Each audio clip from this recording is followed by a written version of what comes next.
Hello ladies and gentlemen, my name is Phoenix Act and welcome back to this Let's Play of Alone in the Dark.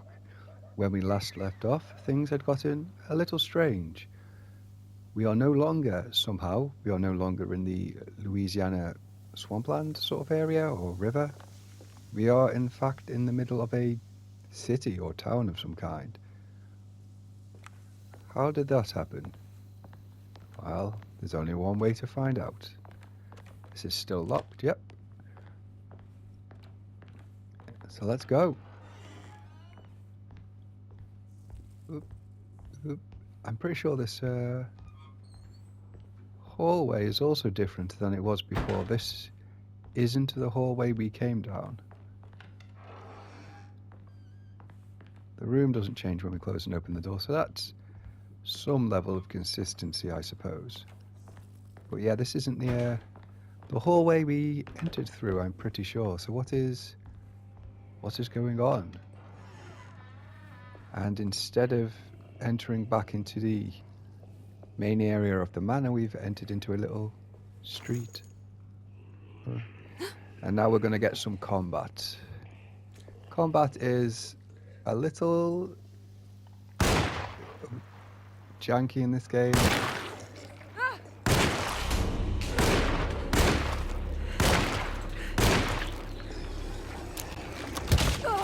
Ow.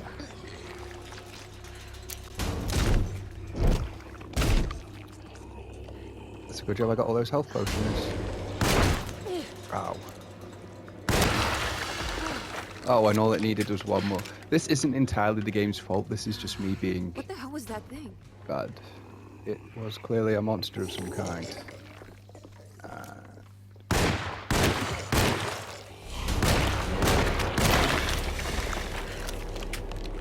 Oh, that one went down a lot easier. I guess I got a critical hit in there. That was lucky. Yeah, combat is... I don't want to say... I said janky, but I don't really mean that. It's a little more difficult than you'd get from a lot of other games, including... even though it clearly functions in the same style as, say, Resi 2 or Resi 3 remakes, it's also a bit more difficult than that. I like it. But just be aware that it can be a little tiny bit frustrating sometimes if you really just want to go through, you know, gunning down enemies and stuff. Although the enemies in this can't be. And that is, oh yes, that's a an item you can throw at enemies. You usually just use them to distract them, but they can also damage enemies, and I believe there's like a trophy or an achievement for taking out a certain number of enemies with environmental items. So, oh yes, a nice health potion, some more pistol bullets, and anything else? I think that's where we need to go, so we're going to leave it for now. I can't go that way. No, we can't. The fog is too thick. We're going to leave that for now. I mean,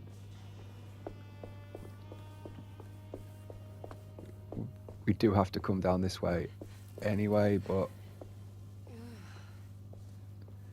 And this one is a bit... Well, you'll see. There we go, got a wooden pipe. Oh, what's Our this? first melee weapon. Ow.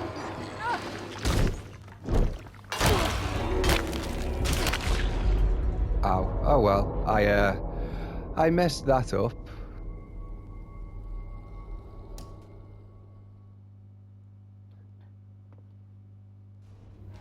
Messed that up quite severely. Well, there we go. So, really, okay. That's not, well, it's not too far back, it's just all these. Oh no, got to pick it up again. I can't. Well, there go you that go. way. That's how you're not, you know, I'm not faking any of this. I was hitting R2 This instead can't of... be. What can't be? Oh, it's replaying. That's, yeah, I was pressing R2 instead of R1 to attack with the melee, which was silly of me. Just pick all these up again. Come on. I should rebind I can't run. go that way. I don't really like when the run command is, you know, pushing one of the analog sticks in. It's not very. I don't find it very reliable when it's done that way in most games. But yes, we go this way again. I'm gonna try and do it properly this time. If I die again, I'll just leave it, I guess. And we'll take this, more bullets. Yes, so the wooden pipe. What's this?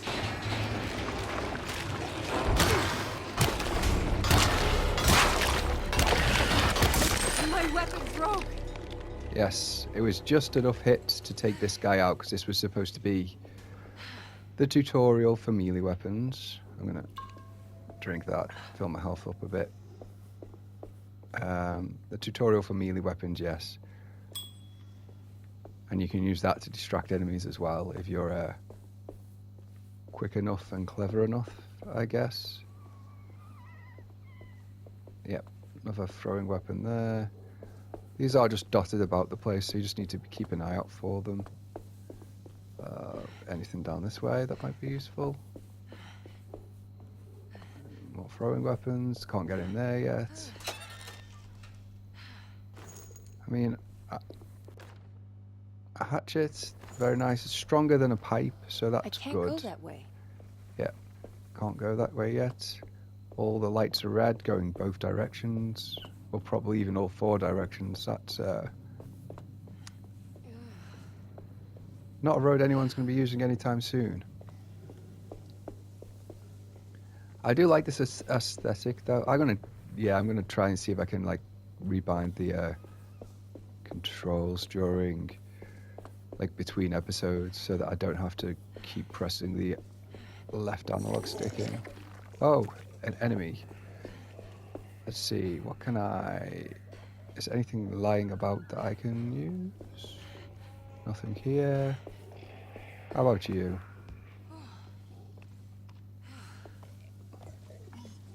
Yeah.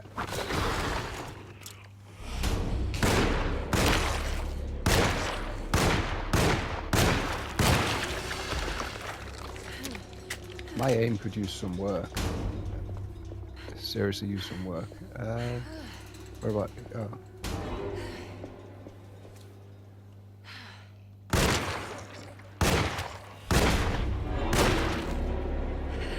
I want to see if I can. Nope. Didn't. Oh well.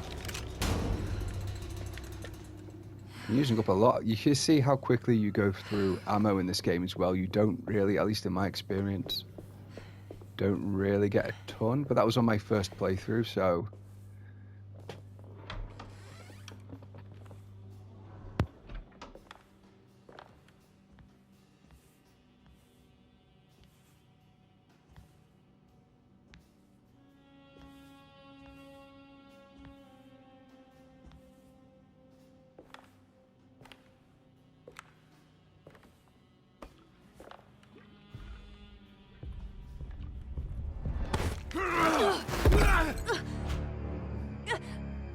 Emily, is that you? Baptiste? How'd you get here? I was back at Derceto. Looking for my Uncle Jeremy? Jeremy's your uncle. I didn't know. Why would you?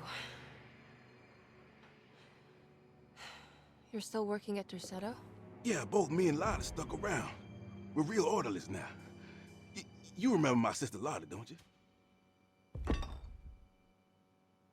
What happened, Baptiste? How are we here? You know about the dark man haunting your uncle? I'm familiar with his mental state. I think we all in his head somehow. Because these streets are real, but they're not like on any map. Nah, this is like when you remember something, but in the wrong way. Do you know how to get back to Derceto? I'm not safe here. Truer words have yet been spoken, Mrs. Marcus. Don't call me that. It's Miss Emily Hartwood. There's no reason to call me anything else. I'm sorry, Miss Emily. I'm just trying to tell you like it is. This place ain't safe for no one. There's evil hiding in the dark. How do I get back? Only Jeremy knows how. He has this juju necklace guiding him. You mean this talisman? Mm-hmm. just like it. He says it's been protecting him ever since he got it from Miss Jackson down the street. You know where it came from? Have you been there? I was there no more than 1 hour ago looking for Jeremy. Locked it up to keep the ghouls from getting inside. You can have the key if you want. Thank you. I'll take a look. Stay safe, miss.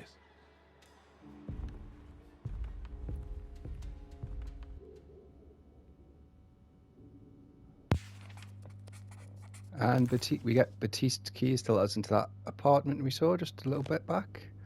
But, and we're gonna loot this place because why not? It's not a real store anyway.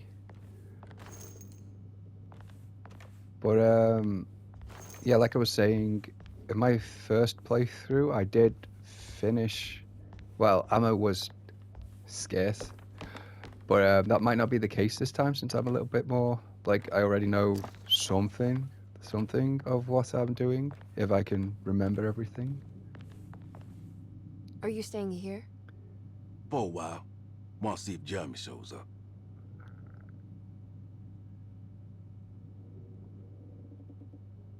Your sister. She also works at Dorsetto? Yeah, she the one who got us jobs.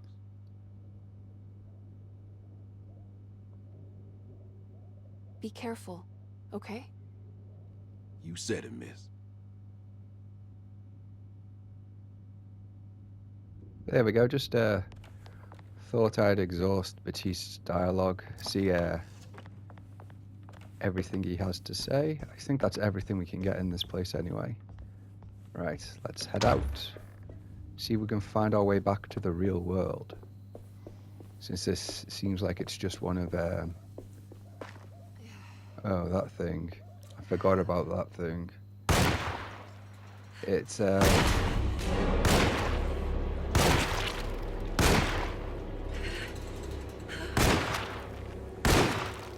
yeah, it's a lot tougher than the run. There we go. You can see it's a lot tougher than the regular enemies. So like I said, this, you can already see again, I'm low on ammo, even though I just collected a bunch. That's just the way this goes. I should make better use of, you know, the environmental weapons to try and, you know, even if I don't end up defeating the enemies solely with an environmental weapon, it at least save me some ammo. And I imagine, I mean, I've never really been able to do it properly, but there are ways, I think, there are ways of, you know, sneaking around enemies and such. There's an enemy here, isn't there, somewhere?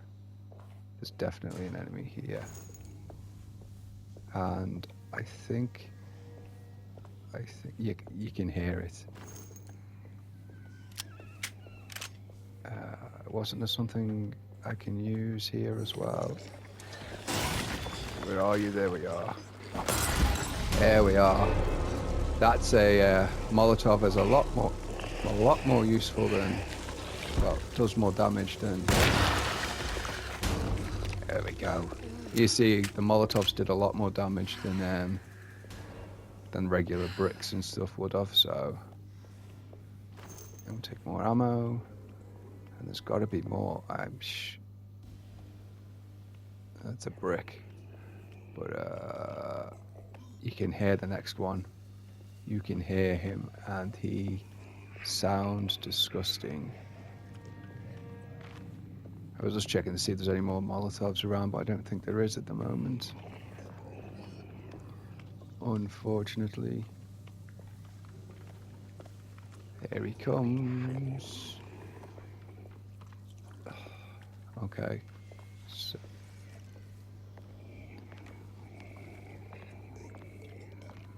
Hello. You okay, that was a waste of 2 shots, and you don't really have. Come on. There we go. Yes, we could really use that for him.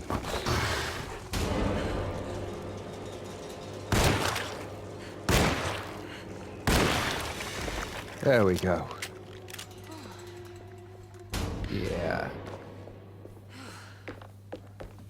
Yeah, this is a game. Like, this is something I think the game actually has to its advantage over, say, the Resident Evil games.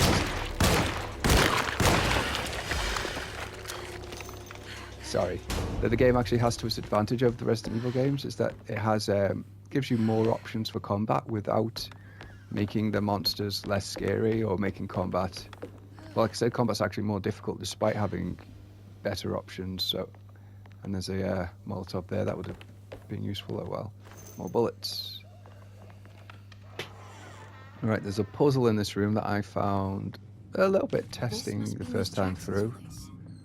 Let's see if we can find out more about Jeremy's talisman. And let's see if I can find out if I can remember how to do this puzzle.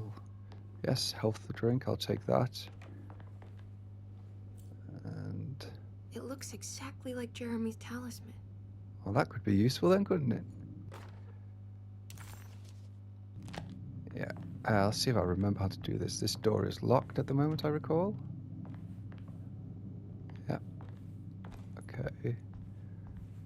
And then there's, I think that's the only thing of interest in here at the moment. You know, considering Batiste locked the place up to keep the monsters out, like he locked the gate out front, it didn't. They found their way in anyway. Yeah. Let's see if I can remember. Ooh, I don't think I can remember.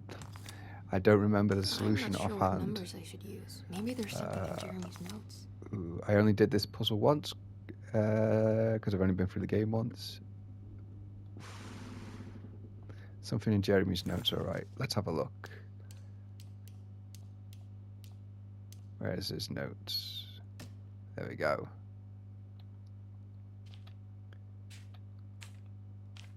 Right, this is right here is how we're supposed to figure this out, I think. So it's a 3. I think it's the one in the top. Well, yeah, it's the one in the top left. It says 3, a 5, and an 8, I think. So something to do with 3, 5, 8. Let's see if we can.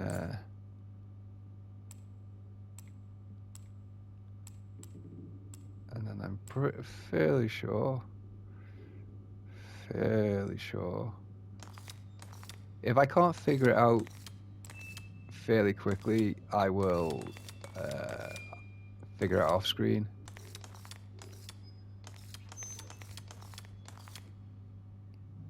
There we go. That did it.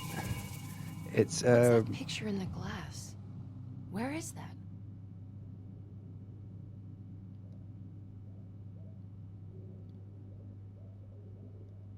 Right, I was right with the what the code actually was, but it's not so simple as merely inputting the numbers. You've got to input them the right way, and that has to match. You have to match up the arrows. I'll show you with the next one. I'll keep it in the next time we do a puzzle like this, but you've got to match up the arrows on the disc with the numbers, so it's not always a straight up the numbers won't always be in the same place. Basically, you won't be lining them all up along the bottom or whatever. So I do. Good to see you again, Miss Hartwood. Mrs. Thompson told me you were here. She also alerted me that you brought a detective with you. I'm very curious to hear what this is all about. You don't remember me, do you, Miss Hartwood? We met at your family's house in the Garden District when your uncle was about to be admitted under my care. No, I remember. Sorry. I'm not really feeling well. Oh, well, in that case, have a seat. Let me make you a drink. I don't seem to have made much of an impression on you. On the other hand, I can vividly recall you and your parents. Because of our cheerful disposition, I'm sure. You are far too intelligent to think that. You come from a joyless family, Miss Hartwood. The only amusement I took from my visit was discovering that the young lady's drink was an old-fashioned. Very astute. Is that supposed to make you seem attentive or intelligent? Whatever you prefer. Are you ready to tell me why you are here, Miss Hartwood? And why you brought a detective? I received a letter from my uncle. He seemed certain that he was in danger here. If I find out you're treating him badly, I'll be taking him back with me to New Orleans. Really? Is he going to live with you in your tiny garçonniere? That would be a spectacular way to ratify your spinsterhood. Because you are well aware that your father would never let him back in his house. No, I have it. Maybe you can bring him back up north. You've been wanting to move back for quite a few years, haven't you? You always preferred your mother's side of the family. Jeremy is free to leave with you. I won't object. However, there is one problem, as you might have learned. He is, in fact, missing. Do you know where he could have gone? No, I'm afraid I don't. I have my staff looking for him. I'm sure he will show up eventually. Especially if he learns that you are here. He is quite fond of you. What can you tell me about his condition? I never heard a proper diagnosis. What is your medical opinion of him? Well, let me think. He is an anxious man, depressed, even. He suffers from a perceived lack of order in his inner and outer life. He constantly complains about events not presenting themselves according to their divine nature. And the Dark Man? Hard to tell if it was ever anything specific. Jeremy uses the Dark Man as a psychological scapegoat to avoid facing the truth that he is in any way at fault. You don't think there can be any truth to the Dark Man's supernatural existence? Why would you ask that? Can we ever be sure? If the Dark Man is some sort of evil presence that is in possession of Jeremy, Well, I assure you, any evidence that you experience supporting that claim is purely delusional. Don't get caught up in mass hysteria, Miss Hartwood. You wouldn't want to take your uncle's place in this hospital, would you? I'll be leaving now, Doctor. I need to keep looking for my uncle. Do so, Miss Hartwood. I'll let you know if he shows up.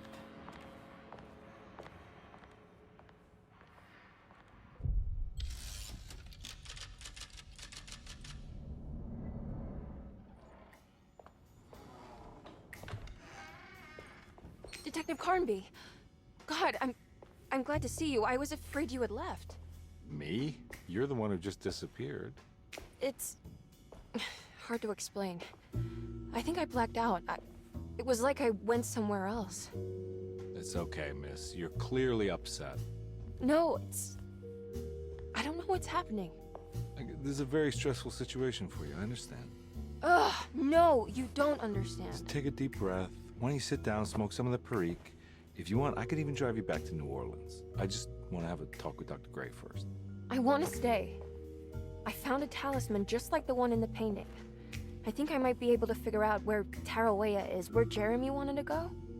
That's great. Just stay out of trouble, okay? Let me handle the investigation. I'm not crazy, Detective. Not yet. Okay, catch you later.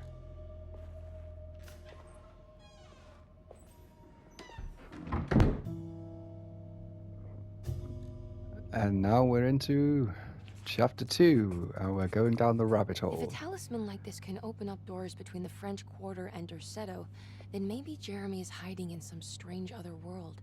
Like Tarawea, the place he mentioned in the book. No matter where he is, it's clear that my search won't be limited to Derceto. Right, I'm... okay. Like I was saying, I do like the puzzles in this game. I do like games that make me think, even if sometimes it takes me a while to figure it out. But the paintings are actually relevant. By the by, if you want to pay attention to those, somewhat relevant. You'll see as we go through. But yes, I've used that. Oh, I hope that didn't.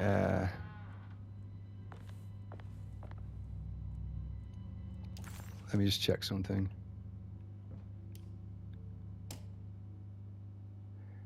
Good, I've still got them. There was a bug. Paul, you're right about the plates on the boiler and the clock.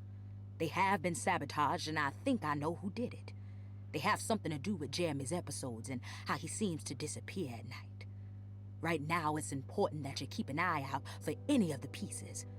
I want to find out if I can repair the plates. Let me know if you find any of them. Lottie. Tell Lottie to take a look at the well in the kitchen garden.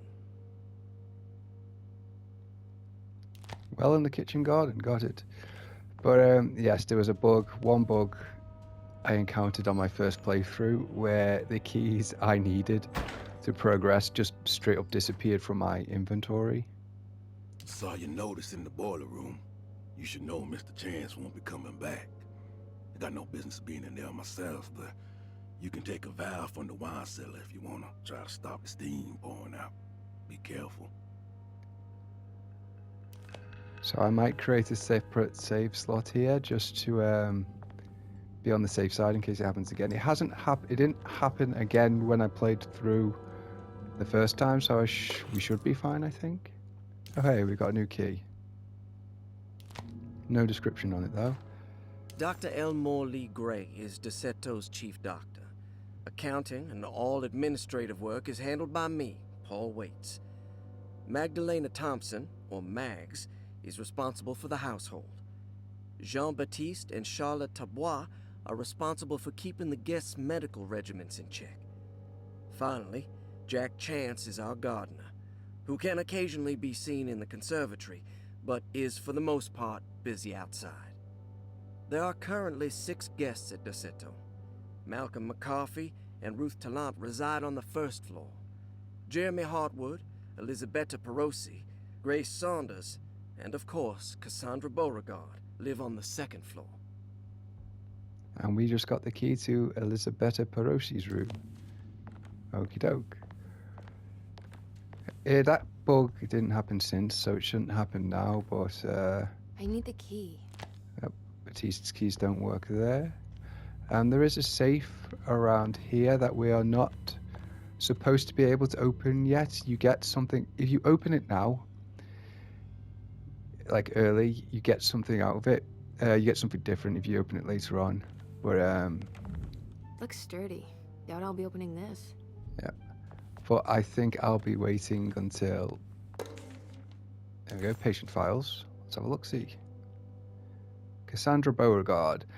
Cassandra suffers from writer's block and needs to finish her moving picture script before the end of June. Mr. Chardot suggests Cassandra's heavy use of barbiturates is holding her back and risks ruining her career. Cassandra Beauregard is a beloved crime author who managed to pull herself out of poverty and into stardom. 5 years ago, she tried killing herself by jumping off of a balcony. Oh dear. The incident left her a cripple and now relies heavily on her wheelchair. Diagnostic impressions. Cassandra suffers chronic back pain. Following her suicide attempt, she self-administers morphine to keep herself ambulant, but has become addicted and the desired effect is now lost.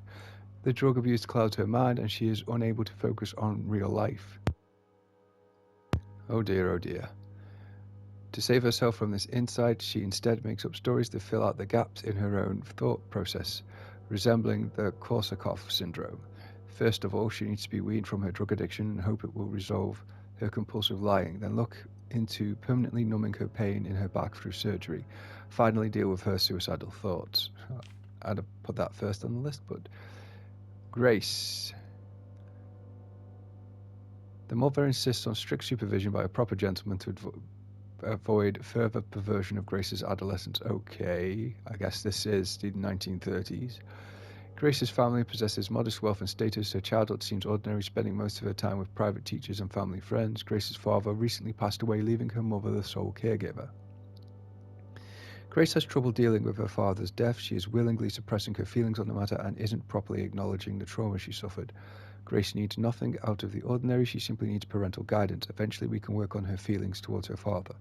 So, in the doctor's opinion, her mother just overreacted. McCarthy admitted himself to Deceto, stating simply that he needs some damn rest. McCarthy claims he used to work as a lawyer in Baton Rouge, but says he can't go into details because of some legal dispute. His background remains largely a mystery, except for the occasional clue that he drops in conversation. McCarthy is an anxious man and an alcoholic. He often tells half-truths due to some deep-seated inability to trust other people. McCarthy will take some time to open up. Spending time with Jack's dog or the child should be good for him. Their harmless nature will help build his sense of trust. Elisabetta Perosi. Perosi broke into Desetto and was found wandering the grand parlor. She was confused and suffered partial amnesia. She insisted she belonged here and offered to pay for her stay. Perosi claims to have been a member of the Astarte artist colony some 20 years ago, a claim that seems contrafactual due to her young age. She looks to be and even thinks she is 33 years of age. That would make her a child at the time. It seems fair to say that Perosi's story is untrue, deliberately so or not. Perosi's story is peculiar because she retracted her story about the artist colony. She no longer claims to be the same person as Elisabetta Perosi. However, my staff's research have confirmed that there was a Perosi at that time who was in her early 30s. I wanted to contact the real Perosi, but it seems the whole colony disappeared one night, September 29th, 1915, during a hurricane. I will have to take it slow and figure out what this spell of impersonation could have been. Ruth Talent. Ruth's father wishes that his daughter is removed from New Orleans nightlife for the foreseeable future. He fears that her overly free spirit is tarnishing the family's reputation, because a man who cares more about his reputation than his daughter. Ruth comes from considerable wealth. Her family owns several hotels and restaurants. Unlike the rest of her family, her sense of adventure has taken her around the world, including France during the Great War as a photojournalist. Ooh. The last decade, she has provoked many rumors of being a debauched flapper bordering on nymphomaniac, really. Despite her father's frivolous reasons for her to be admitted, Ruth does seem to provide an interesting case. She is refreshingly open and doesn't shy away from talking about her life during the war or her continuous celebration after returning back to the States. She is admittedly a sexual deviant and feels no remorse. Well, it's nice that she's being open with her therapist, I suppose. Although I'm not sure, like, giving the context of the time, I'm not sure what she's, like, what I know of her, what she's been doing actually requires any therapy. But 1930s. Simply staying at Desetto should do wonders for Ruth. If not, at least for her family's reputation. Ruth doesn't need to change, but with therapy... Well, hey, nice on you, Doc. But with therapy, I might be able to share with her some sympathy towards her family. I doubt she will settle down and become as dull as the rest of them, but at least she might try to be more discreet in the future. Hey, so the doc... It's all the patient files except for Jeremy's. The doc's actually on her side. That's cool. But unfortunately, ladies and gentlemen, I do believe that is all the time I have for today.